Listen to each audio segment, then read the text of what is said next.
नमस्कार. नमस्कार. आज आपण ऊसाच्या प्लॉटमध्ये आलेलो आहे.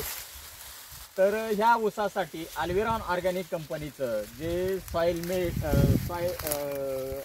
जर्मन टेक्नॉलॉजीचं अल्ट्राकेन सॉइल आणि अल्ट्राकेन फॉलियर हे वापरलं.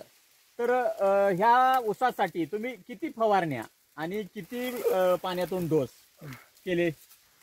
पहिलं आपलं नाव सांगा. नाव महत्वाचं आहे. नाव अनिल मारुती गुळदगड, तालुका पंढरपूर, जिल्हा सोलापूर, मुक्काम पोस्ट शेवते. बर, ह्या ऊसासाठी किती फवारण्या केल्या? त्या ऊसासाठी 2 फवारण्या केल्या आणि 2 आळवण्या केल्या. 2 आळवण्या केल्या. बर, ज्यावेळी फवारणी आणि आळवणी झाली त्यावेळी तुम्हाला काय फरक जाणवला? म्हणजे फुटव्यामध्ये किंवा काळोखीमध्ये?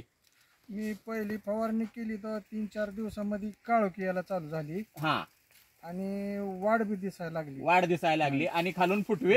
यायला बर, आज हे फवारणी आळवणी झाल्यामुळं एका बेटामध्ये साधारण किती फुटवे तुम्हाला दिसले? जरा मोजून दाखवा की. एका बेटामध्ये साधारण फुटवे 15-16. बर, मोजा म्हणजे लक्षात येईल. आपण बरं चला मोजो. 1 2 3 4 5 6 7 8 9 10 11 12 13 14 15 आणि 16. म्हणजे हे 16 फुटवे आहेत. आणि स्प्रे आणि आळवणी झाल्यामुळं तुम्हाला दरवर्षी जे ऊसामधले पेरेची कांडीमधलं जे अंतर आहे गेल्या वर्षीच्या आणि ह्या वर्षामध्ये फरक दिसला? हो, फरक आहे. बरं, किती कांडी लांब दिसते तुम्हाला? म्हणजे एक ईत कांडी आहे. बरं, आता चला ह्या वर्षी पाऊस कमी आहे तरी सुद्धा तुमच्या किती कांड्यावरती ऊस गेलेला आहे? जरा मोजायचं का आपण? हो, मोजा की. म्हणजे काय होईल? म्हणजे हा मोजा.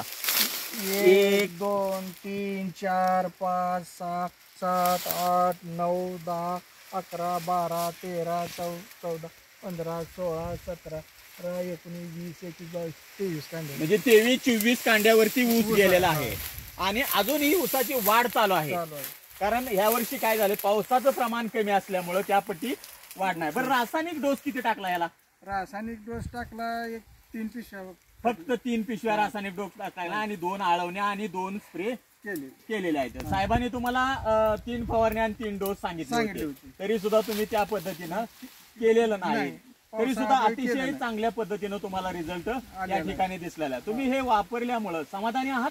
समाधानी. बरं, इतर जी शेतकरी आहेत तुमच्या आजूबाजूला शेतकरी आहेत, पावणे रावळे गाव या ठिकाणी, त्या लोकांसाठी तुमचा काय सल्ला असेल?